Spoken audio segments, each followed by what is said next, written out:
Hi. Let's do a live tonight. I want to talk about some things. I need to vent about a little bit of stuff, and I'm just gonna dive right into the live tonight. So, if y'all don't make it before I get one, before I'm done, then oh well. Um. So how's everyone doing? How's everything going? But I want to talk tonight about. I want to talk about men and patriarchy. And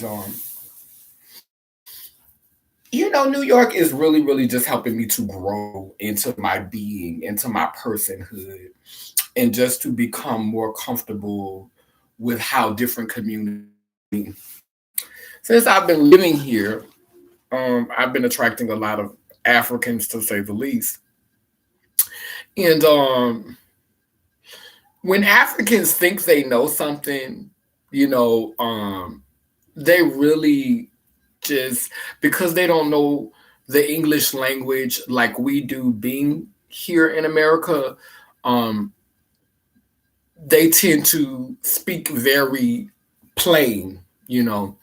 And so I think living in Africa for 9 months has really helped me to speak plainly. Um, I had an experience with this guy, um, and it was a very intense experience. And I've been holding this for a while, and I didn't want to share it because um, it's just kind of awkward. I like somebody right now, um, trying to see where it's gonna go with them, and so I really haven't been wanting to talk about other men on um the live, but this was before him, so you know, doesn't hurt to have this conversation. So I'm just gonna go ahead and unpack this while I remember the story. Um, it happened about a month or so ago, and big old, handsome chocolate, you know, um, fine man, turned me on very much sexually. Um, but there really isn't an attraction anywhere else.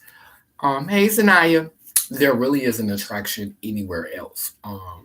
It's how you meet those men sometimes, and you know that it's not going to be about sex. It's just going to be something physical. So this is what it was. It was a physical situation, and it was very much a turn on for me. So when he got inside the pussy, he noticed that it wasn't that deep. And because it wasn't that deep, because he couldn't go all the way in, he deduced that it wasn't a biological vagina. Now, mind you, if my vagina was biological, if I had been a biological womb bearer, if I had come here with the capacity to make babies, I think I would have a whole gang of children. So I'm thankful that the ancestors did not give me the plumbing that I wanted. Um, Although I went through a lot of depression about that, I was sad. I went through a whole lot of stuff, but now I'm thankful that I was not, a biological womb bearer because no telling what I would have opened the portal for and brought here. Amen, a woman. I pray that when I am reincarnated, I'm born into a reality that has progressed because of the work that I'm doing in this form with Laylim Layler, because of the doors that I'm opening, because of the knowledge that I'm sharing, because of everything that I'm learning from and using to impact consciousness and society. I hope that, when I do revisit this plane and come back into this reality, then it will be a reality that, I can bring whole ones here. I will be come back with a womb, honey, and be able to give birth to something we ain't never seen, honey. Yes, yes, over that portal. And bringing them forth. Let me stop, calm down. But for right now, in this body, I'm just here to do the work. So I'm glad that I was not born with a biological womb to bring anything into this reality because I would hate to make slaves out of my children because I'm just of the mind that, the trans movement was never infiltrated. The black movement was never infiltrated. None of these movements were never infiltrated because they were always rooted in patriarchy. and systemic oppression. Like every movement that started is rooted in patriarchy and systemic oppression. Classism, all of these movements is rooted in that. So they were infiltrated. It's always been what it's been. But anyway, um, so me and the African guy were having sex, and and I already told him that I had a sex change, but I don't really think he understood that. Like, so he wanted to pretend he didn't understand it, but he was vulnerable to me, like this big old tall, mountain of a man, and he told me, he said he's being a man. He said he wants to be more like a woman. And now, mind you, there's nothing feminine about this man that you would look at in the eye, about him physically.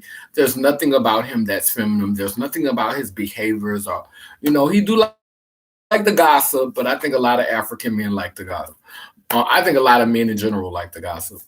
But there's nothing really like bitch made type tease. Like it really just give you like, like he a feminine, like, and I didn't mean bitch made like to, degrade, women. So excuse my French. But yeah, it's nothing about him that's like really, really feminine, or really like what we would call feminine.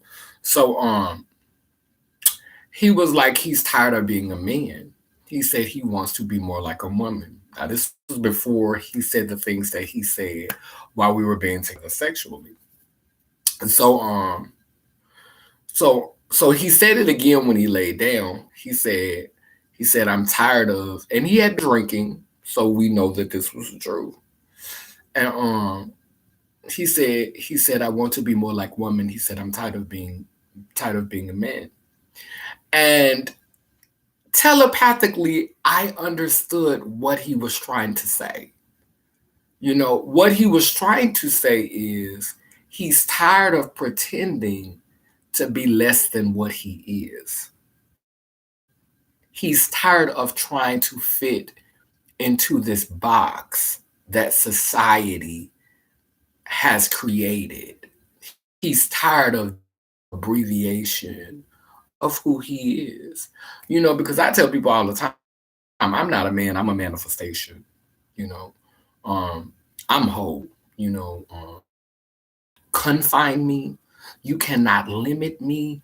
You cannot reduce me. And you cannot deduce me, because you don't know what this tea is.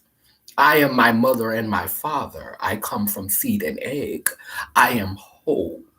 Lelim leler. And that confuses them, because when I say I'm my mother and my father, they don't know if I was born with a vagina or if I was born with a penis. They don't know which way I was born, because it just confuses everything.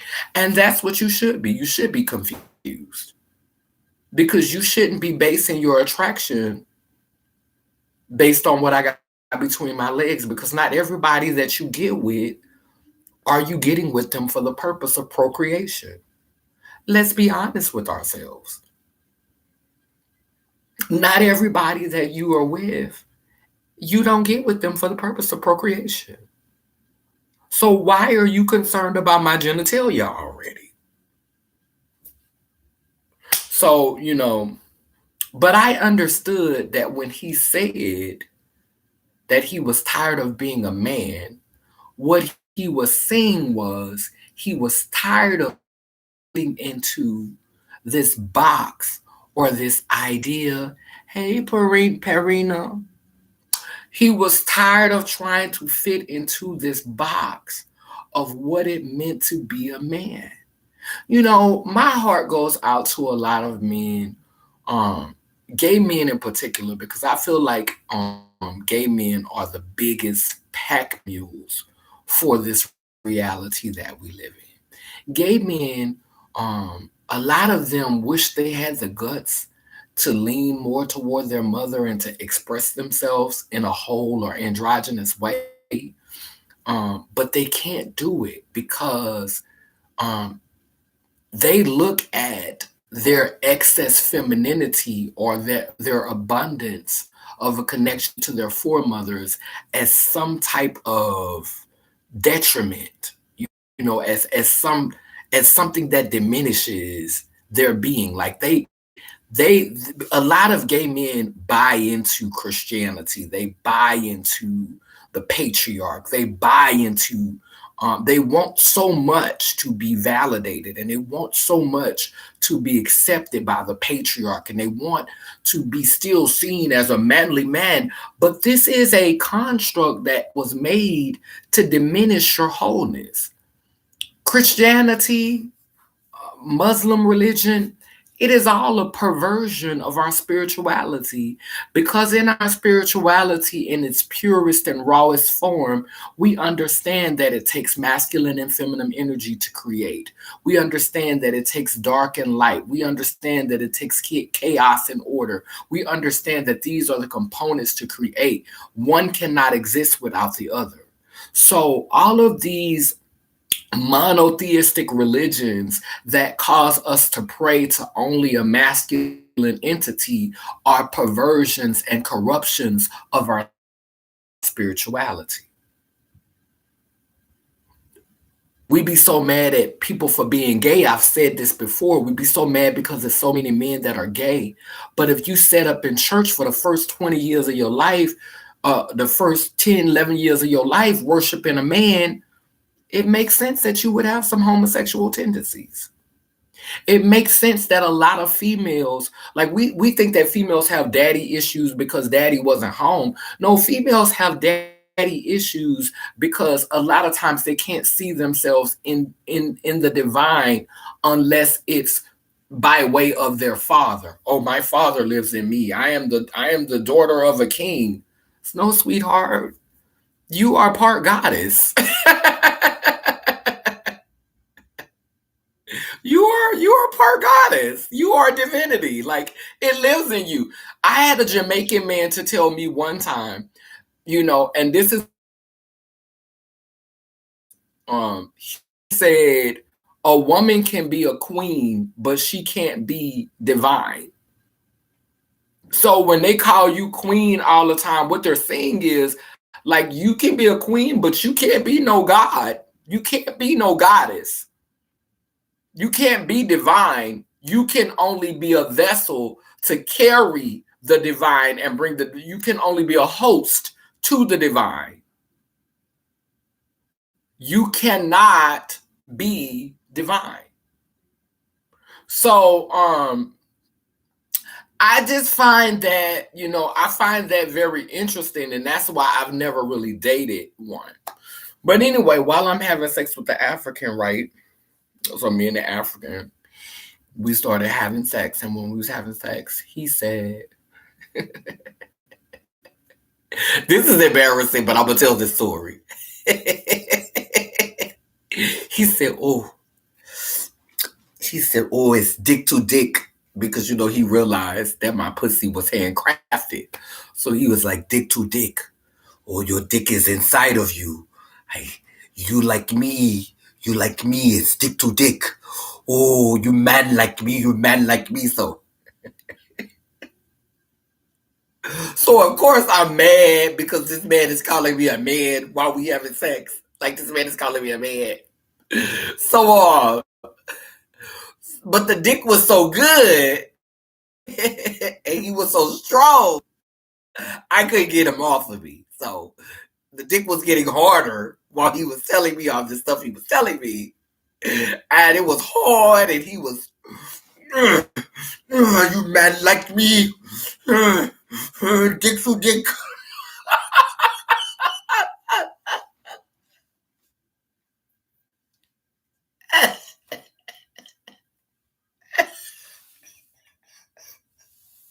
Woo!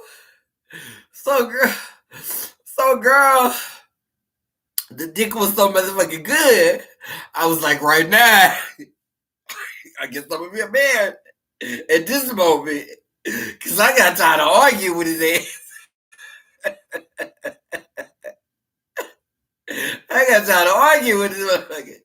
I was about to come. But I was trying to fight him off of me. And tell him, no, me and you are not the same. I sacrificed to be who I am.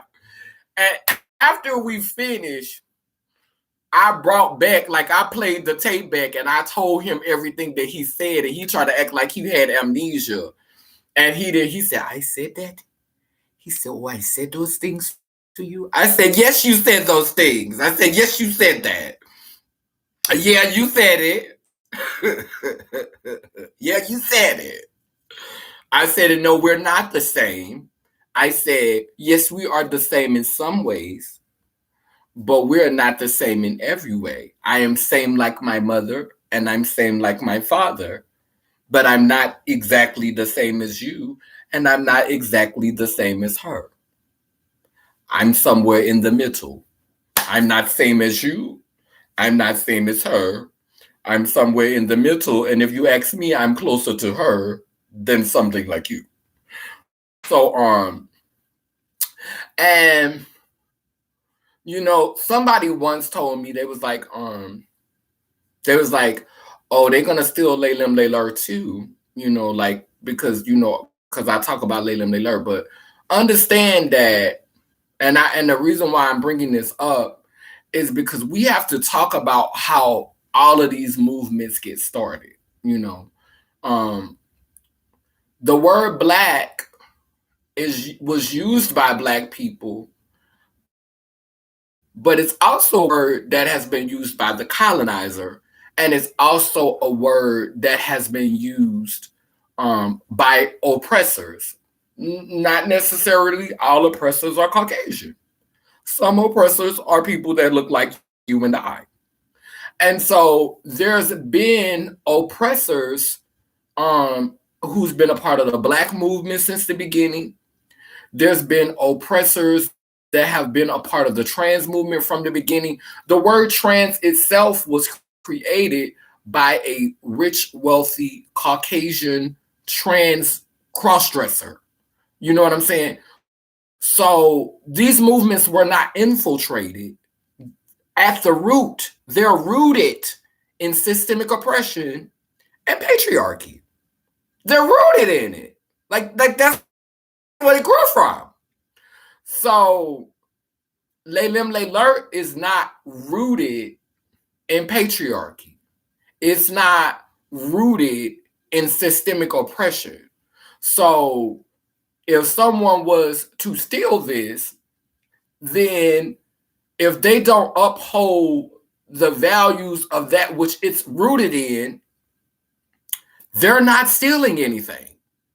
And if they do uphold the values that it's rooted in, then how does that hurt me?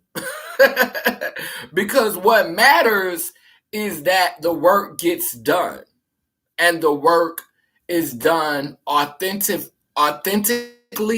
and genuine.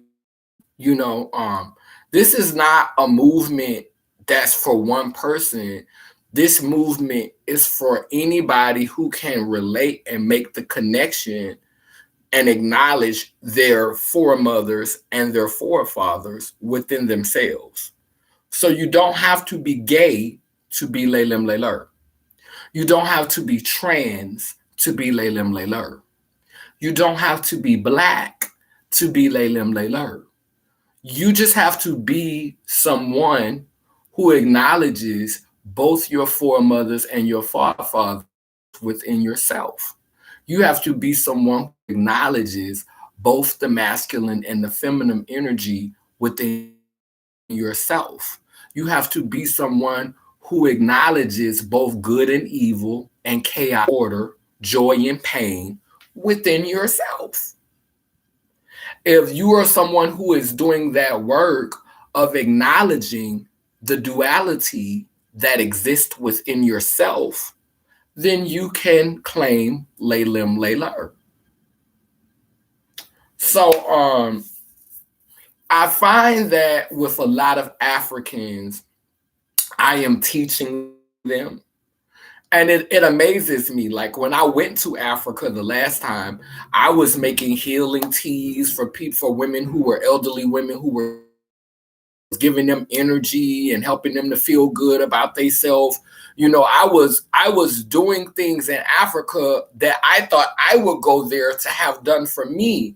I was teaching people about wholeness and teaching people about, the relationship between our foremothers and our forefathers. And sometimes people come and they ask about my paintings and I explain it to them. So I'm literally sitting up here teaching Africans. And, a lot of times we look at Africans and we think, oh, these is the original people and this is that and da da da da. We think all of that stuff. But a lot of times I be around here teaching Africans. And I really literally be side eyeing a lot of Africans because, they're supposed to be like the oldest people and how they've bought into this religion. But I understand what's happened when you come in and you take people's resources. This is literally what happens in a lot of these poor countries.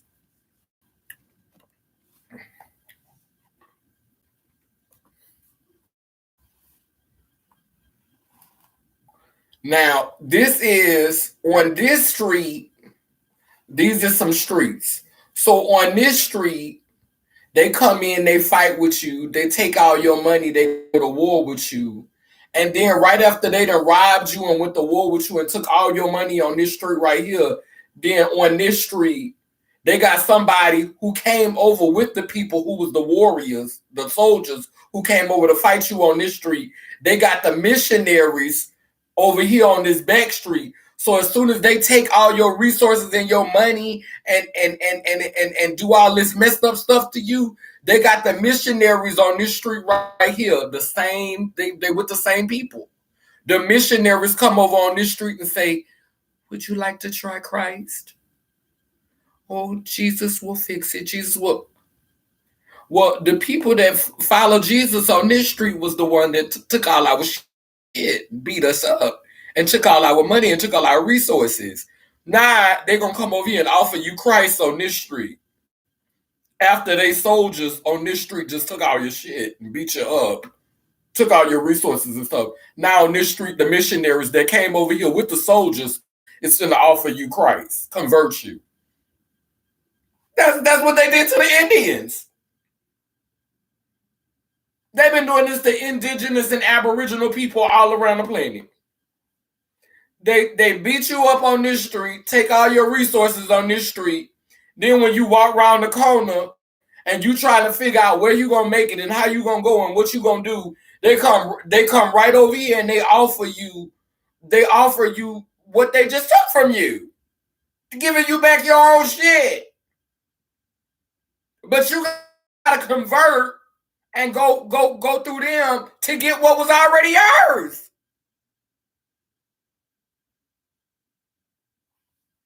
Then when people say, and that's the game. And then when people say, church and state is not in conjunction. Well, if church and state is not in conjunction, and they making okay, and if church and state is not in conjunction, then why is it money exchanging hands inside the church? But the church is getting all these tax breaks and all these, all of these, they're getting all of these tax breaks and all of this, all these cuts and stuff from the government. Like this, and this is what I want to do. This is why I haven't started a nonprofit. This is why I have not done that with my faith. Is because I don't want Lay Lim Lay Lur to be a nonprofit. Because if Lay Lim Lay Lur makes money, I want it to be treated like a business. I hate to turn spirituality into a business, but guess what? If God is all things, if God Goddess is all things, then God Goddess is business too. And I don't think that the church should get tax breaks. I don't think they should get a tax cut, because if church and state are not collaborating, if church and state are not together, then the church should not be getting any breaks. If they're not in bed together, if they're not in cahoots, if this is not a collaborative effort, no church should get tax breaks. Because if you take tax breaks from the government, you're not finna tell me that they don't have the right to demand certain infrastructure be imposed on your establishment or how you organize. And see, I've been trying to research into the Muslim culture because I want to understand what Pharaoh what is named Farrakhan. I'm trying to understand. So what type of setup y'all got? Cause y'all doing business in the United States. So what kind of collaboration y'all got going on? Because Farrakhan be talking all of this stuff, black this and black that and black this and black that. But I would love to see that paperwork to see what type of a relationship you got. What do you have, an LLC? Is it a 501c3? What's going on with that? How are you doing business? Because you're not finna make me believe that if you get it, and this is why it's taking me so long to establish the organization of it, because how do you create an organization that is not rooted in patriarchy? How do you partner that with a patriarchal system? How do you partner your business with a patriarchal system if you don't want it to be governed by patriarchy?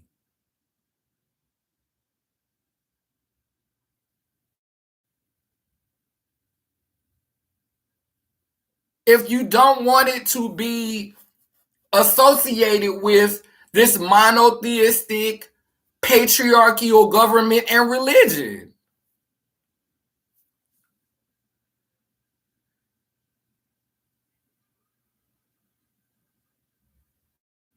Right.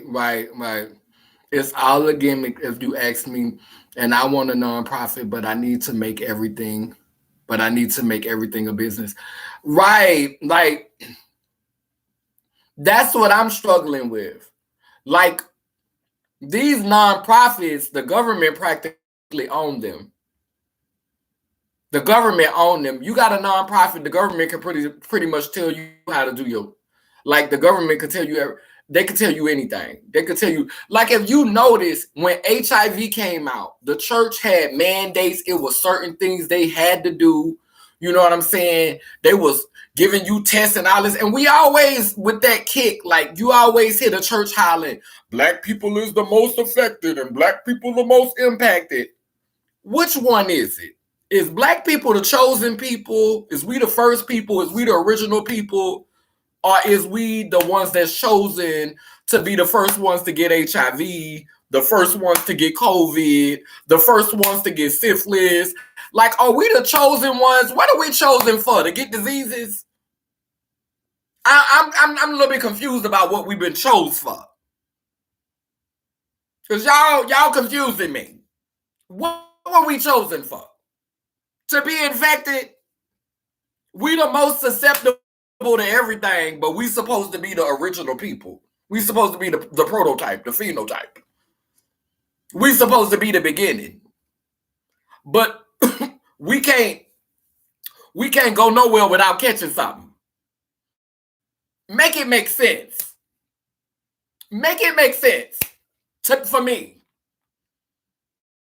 The church, oh, you know, black people, we the most vulnerable, and you know we get everything first, and they would our numbers be. I thought we was chosen.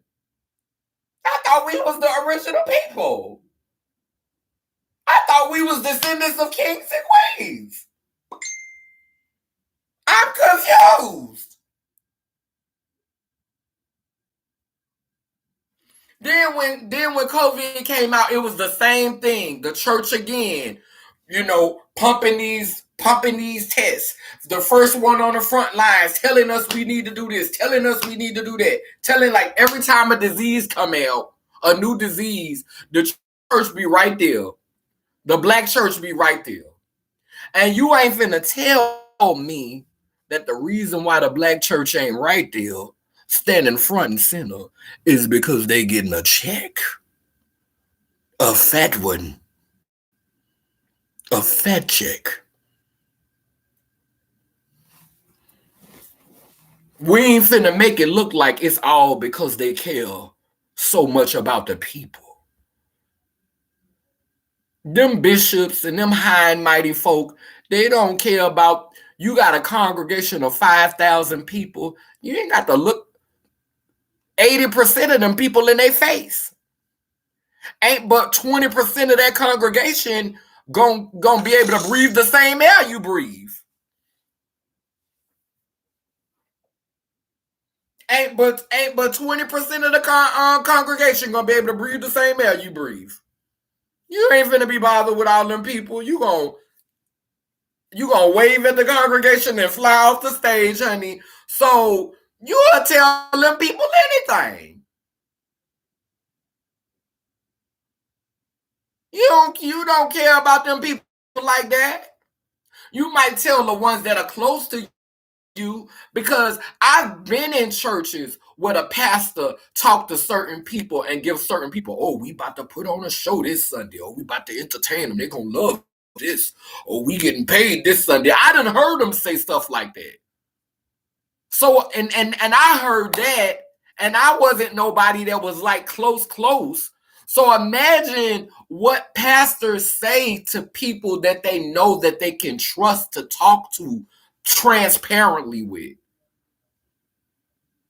The type of pimp shit they say behind the scenes. Pimp! Pimp!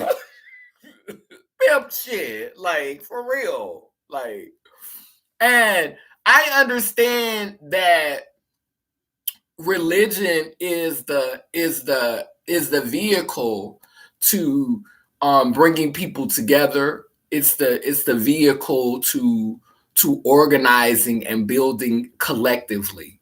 So I am not against religion. I am not against organized religion, but I am against religions that corrupt our spirituality. At some point, I do want to go to India this year. Well, not this year, next year. I want to go to India next year. That's another black and brown country, and it's in Asia. It's a lot of black and brown people there. I don't feel like I need to go to Europe, but I am gonna go eventually. Like, I've traveled through there. I spent the night in London in the airport one time, when I was coming back from Africa. And I just feel like, like, I've never been really eager to get the, everybody be talking about London and Paris. I'm like, child, I don't need to go anywhere like that. To me, America is that.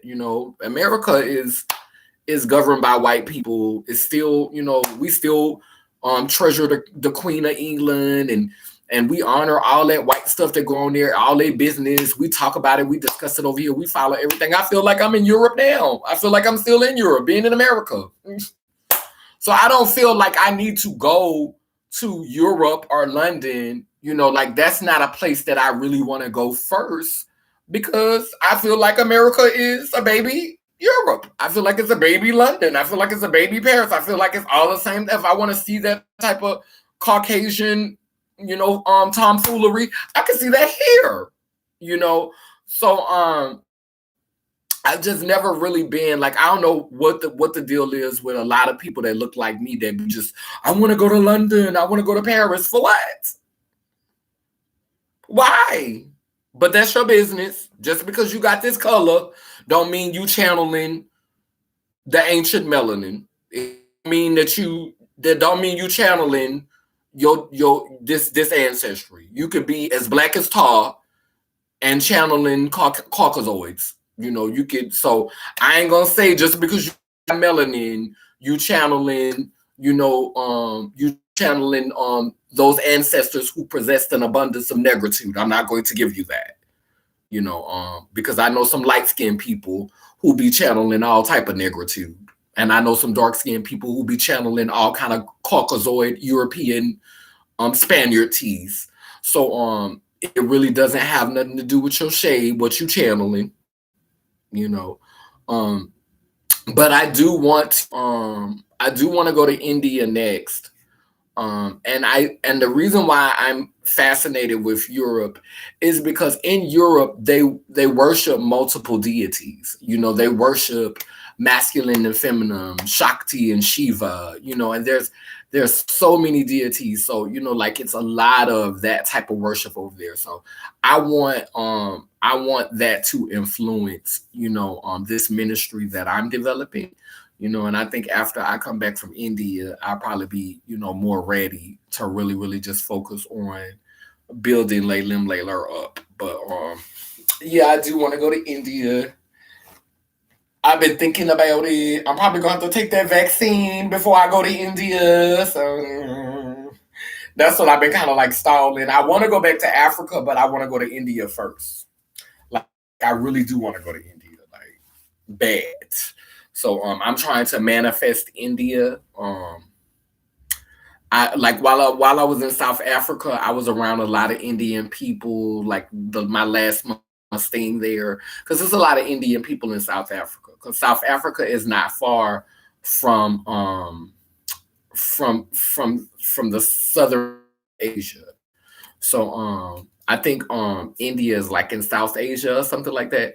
So they're not that far from like a lot of people from India come over to South Africa. So there's a whole community for Indian people in South Africa. There's a lot of really, really dark skinned Indians over there in South Africa. So I do definitely like I just lived for the energy because like I said, the last month I was there, I stayed in a hotel that was ran by dark Indian people, and they were so hospitable to me. They were so nice to me. Um I want to go fashions and the big horse hung child knocked them walls down. Come on, spend the night in the airport in London Mall. Yeah, I did. Pastor living grand, while the people scrambling for funds. Exactly. True. The church sold out. The church sold out for butter biscuits. Yeah. I think everybody else can hear me. I don't think you can hear me still. But yeah, so that's pretty much what I want to accomplish next year. Um and that's pretty much what I wanted to talk about. So I wanted to tell y'all the story about the African. Uh, I wanted to tell y'all the story about the African, and just like, it's wintertime, child. I thought that the men went in heat. Okay. I thought that the men went in heat during I thought that the men went in heat during the summer months, but this is the winter months, and child, these men is acting like they crazy, girl, like they want me to be pregnant around here. But because I make babies in the spirit world, honey. I be opening portals, honey. I be bringing spiritual stuff here, honey. The last person who I was with while we were together, we wrote some tenants, we wrote some things. We wrote some things that lay them lay lur. We have things that we condemn now. So I say all of the things that you could do to be a part of lay lem lay lur.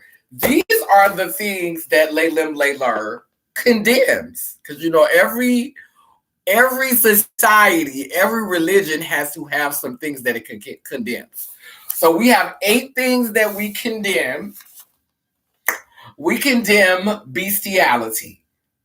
You cannot claim Laylim Layler and indulge in bestiality.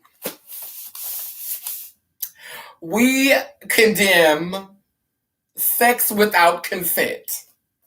You cannot be someone who is practicing the highest levels of Laylim Layler and be around here forcing yourself on people without their consent. You can't be around here slipping people roofies and things and peeing on people, peeing on little girls. Number 3, Laylim Layler condemns, not judges, but condemns. Because see, condemn, judge is, I don't really fuck with that. I'm not doing that. That's not for me. But condemning is saying that's wrong. We don't like that. We don't think that that's good at all. So that's condemning. So we these are things that we condemn. We don't like. Number 4. So number 3 was pedophilia. Number 4 is domestic violence of any kind. Not around here beating on your wife, beating on your husband, beating on your partner, beating on your mate. You can't just be around here beating on people. We condemn that. You can't be putting them paws on everybody. No, we don't do that. Elder abuse. Beating up old people and talking to old people crazy who ain't did you nothing. Now, I'm not going to say that old people don't get out of pocket sometime and they don't be disrespectful and a word might fly out your mouth. You ask the ancestors forgive you and you ask them to forgive you too. Sometime it might slip out. But if this is an old sweet person that ain't doing no harm and no wrong and you mistreating this old person, you need to burn in hell. Murder without just cause. Be stomping around here killing people just because they pissed you off. Now, if they harm somebody that you love, or if they harm you, then sometimes you got to do what you got to do. So we don't condone murder without just cause. Because the soldiers go around killing people all the time for the good government. So we're not going to pretend like there's not a murder that is justified. But murder without just cause, that is number 6. We condemn that. The slaying of innocent children.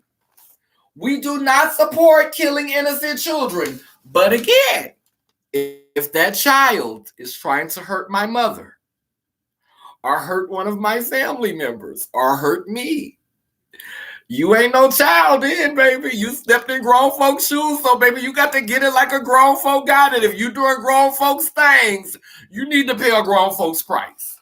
But no slaying of innocent children. Amen, amen. And our last law is we do not accept private relationships without the consent of your primary partner. Now, let me break this down for you because Laylim Layler is not opposed to polyamorous relationships. We can accept polygamous relationships pending a review of what type of polygamous relationship this is. Because if this like some He-Man patriarchy type stuff, I don't know if the board gonna approve. But we do accept polyamorous unions, so we do accept everybody is not required to be polyamorous. You can be monogamous. You can have one partner and be Laylim Layler. You can have 5 partners and be Laylim Layler. But it needs to be mutual respect between everybody. There has to be mutual respect. So as long as everybody is being treated with mutual respect, then it doesn't matter how many partners you want. That's your business, baby. But the rules is we condemn having private relationships that your primary partner does not know about. And that is whether that's emotional, that's financial, that's physical. If you are keeping any secrets from your primary partner, you are to be condemned for that. That is not acceptable. That is not okay. So those are the 8 condemnations of Laylim Layler. Some may be added, but if you ask me, I think you pretty much get the point from them 8. You could really just dig off into all of these and just kind of like all of them. You could just see where they connect. Like, yeah, if they condemn elder abuse, then they pretty much condemning you being disrespectful to your elders. You know what I'm saying? especially if your elder is just like this, your elders is being sweet with you, and they so a little old lady in the cane, and you like, bitch, move out the way, and you know what I'm saying, and you don't want to give up your seat for the cripple and all that. Like elderly can go into saying, differently able, handicap, like all of that, speaks to elderly because they have an advantage that makes them more vulnerable. So when we say elder abuse, we're talking about people who are differently abled. We're talking about people who process information differently. We're talking about all that. Like, but again, this is not making it okay for people to just treat you like crap, and you gotta be like, I'm gonna show you some grace because you dealing with this, because I'm dealing with stuff too. I had to tell somebody earlier today. We was talking about Shaka Khan. I'm gonna read the comment. Okay, my past partners never consented to me cheating when I was pilot. They never consent. They never consented. Okay, so let me read you this. Let me read you this. I'm gonna read this post before I close out because I want to share this because I had to get it together earlier today. So this post was inspired by the conversation that happened with um I'ma read my sister Imani post because I wrote a lovely comment up under that. She said, and she's like a voodoo priestess. So she said most people consider God to be a he. God's spirit is neither he or she, but the divine, masculine and feminine in its wholeness. God has no genitalia, but God is both masculine and feminine energy. And so I said, on period, that's why I constantly say God, goddess, or God is God. So there will be absolutely no confusion about how I see the divine. Even when we add the numeric value of the words combined, you get the number 9, which is said to be on a higher frequency, while also possessing the same value as the word love. If the divine is love, which can be all things, because some of y'all think that love can't punch you in your face and drag you down the street, but I'm here to tell you that's a lie. Love can be all things, honey. Love can be hard and rough when it needs to be. Sometimes love got to bop you. Don't a mama bop you when you getting out of control? Don't a daddy bop you when you getting out of control? Didn't in that Bible they say spare the rod and spoil the child? So love can be a swift kick in your backside when it needs to be. A man, a woman. So like I said, and if the divine is love, which can be all things, then words associated with the divine should have equal numeric value, because honestly, after 9, things pretty much start over anyway. And she responded and said, period. Because the number 9 is associated with the word love. Like when you look at the numeric value of the word love, you get the number 9. And also when you put God, goddess together, or goddess, God together, you get the same numeric value of the word love. You get the number 9, and words that have a numeric value of 9 tend to be higher vibrational or higher frequency words. So practice saying God, goddess. It may make you feel better. It may just, like when you say the word love, it has a good energy with it. And so God, goddess also has a good energy in it. So it has a good energy associated with it. So this is the post that I made about Shaka Khan. And one of my classmates, who just loves to challenge, I give him that. I don't have no problem with being challenged. I think, I don't think it's bad. I appreciate that you feel comfortable to speak your piece, but we're gonna have a conversation. So if you come with a comment, be ready for a conversation. That's all I'm saying. So I said Shaka Khan is an artist and experience. She's not just a vocal pack mule. So to anybody who has something negative to say about Shaka Khan's performance on the verses, respectfully, fuck you. So and respectfully, because Shaka Khan is not a pack mule for y'all. She's not a vocal pack mule. She's a human being, and human beings have layers. It is not her job at 68 years old to be around here trying to give y'all stellar performances. Like at this point, I'm finna read the comments. So anyway, my sister, who looked like Shaka Khan, she said they could never play with my mama, and I said facts. So so here come Larry. So was Whitney Houston. Call it what it is. She needs help. So I'm triggered. I said we all need help as long as it's actual help and not condemnation. That was my comment. So he responded back and said, true, but don't praise them for their accomplishments and gloss over their problems. The problem is the biggest issue. We all saw something was wrong.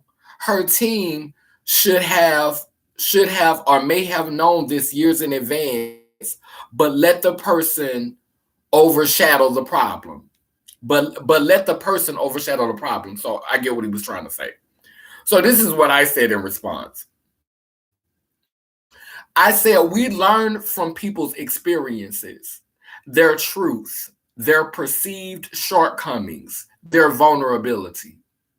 My post was not to praise her, it was to remind us of her entirety versus one minuscule moment in her vast legacy. Shaka is very transparent about her struggles. She's lived a full life enduring many obstacles. She's lived a full life enduring many obstacles. We all have our vices. Some are more obvious and apparent than others. Michael Jackson's father didn't do drugs that we know of, but he still had issues that scarred all of his children. Shaka's struggles are a part of who she is. Understanding that is not a gloss over, it's called empathy. Paul taught us in the Bible about a thorn in his flesh, a thorn that may remain there until he died. Sometimes it is our very struggles that drive us, inspire us, while teaching others as well. Shaka is almost 70. I'm sure she's at peace with who she is, and at this point, she has no points to prove. So while I commend your intent, I think it's a little misguided. Everyone does not need to be molded into an entity society celebrates 24/7 as this fictitious idea of excellence. Everyone doesn't need to be fixed, for it is in the witnessing of others' trauma we are reminded of the work that we should be doing for ourselves to yield different results. We are whole, and wholeness looks different on every person. We are both chaos and order. Sometimes it's okay to just allow others to simply be, no matter how painful it is for those who cannot grasp the concepts of that experience. Period. Our life, our journey, you can look at my flaws. You can look at the mistakes I make and you can say, "Ooh, girl, I don't think I want to do that." Like my flaws, the things that I'm struggling with, another girl or another man or another person could look at my mistakes and say, "I don't think I want to do that." So even in our perceived shortcomings, even in our failures, they have a purpose if someone else can charter a different course or take a different path based on what we've learned. I don't make no apology for the drugs I've done, for the people that I've slept with, for all of the things that I didn't quite get right, because I learned from those things. And if I didn't learn, maybe someone close to me or who was watching me learned from seeing me go through that. Sometimes you don't go through for yourself, you go through for somebody coming behind you or standing right next to you. That'll preach all by itself. So I don't need everybody around me to be excellent. I don't need everybody around me giving perfect patty and doing everything right. Because how the hell I'm going to learn something? I don't want to have to bump my head with everything. I'd like to be able to look at your life and say, oh, okay. No, I don't. I think I want to do that there. I don't think I want to do that. I want to be able to look at your life. But I can't look at your life if all you showing me is perfect patty and black excellence. I need to know it's okay to get it wrong. I need to know it's okay to slip and fall and to make a mistake. I need to know that's okay. I need to know I'm going to be all right. I need to know that you're going to just let me live. I need to know that it's okay to be. I need to know that. And that's the type of work that I'm doing, is to create that space so that we can be able to be vulnerable and we can be able to not quite get it. See, what sin comes from a Greek or a Roman word that simply means to miss the mark, to go off target, to not quite hit the bullseye. But we've been taught through the Christian religion, especially the Baptist religion, that sin is just some odious, horrible thing. But no, sin just means I didn't quite get it. I didn't exactly get it the way I wanted it. I didn't quite hit the bullseye with that one. I missed the mark. I was a little off. That's all sin means. But we've turned it into this monstrous, wicked thing. No, sin just means to err. And to err is human, and to forgive is divine. So be human and divine. It's your right as a creation of the one who sits high and low. Amen, a woman. But yeah, I'm going to wrap it up tonight. Girl, I got to call my baby's father. Got to call a man by the horse before he go to bed, before he gets sleepy. My future baby's father. But let's light this candle. I want to thank y'all so much for joining me tonight. I hope you've been enjoying your holidays, having a wonderful holiday. I fasted the day before Thanksgiving. Child, you see my candle that fell on the floor. But I fasted before, and it's a good weapon just in case somebody play with me. Let me stop. But I fasted for Thanksgiving, but I ate good the day before. And today I ate my first meal just a few minutes ago. And girl, I cut up, girl. I communed with that cow and that turkey because I had a hamburger, a Texas hamburger, with some turkey bacon and a fried egg and some lettuce and tomato and some French fries with mayonnaise, ketchup, and barbecue sauce. That's a greedy ass. Girl, I demolished that girl. I demolished that burger and those fries. And I want to say thank you. But so I want you to just give thanks to that cow that was slain that I might be nourished. I want you to give thanks to that turkey that was slain that I might be nourished. And I want to give thanks to all of those vegetables and just everything that went into making that delicious sandwich that almost made me mess with one of my little what they call it, they put on your teeth. One of my feelings almost made me lose one of my feelings.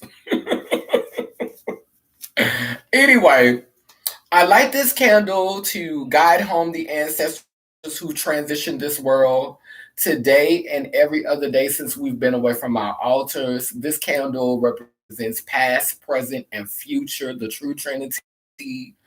As I blow out this candle, it diminishes on the physical plane, but it grows with a fire and intensity on the spiritual plane. to guide our ancestors home, and it stores up to protect us and future generations for such a time that is to come. Amen. A woman, Laylam Layla. I love y'all. Thank you. See you soon. Good night.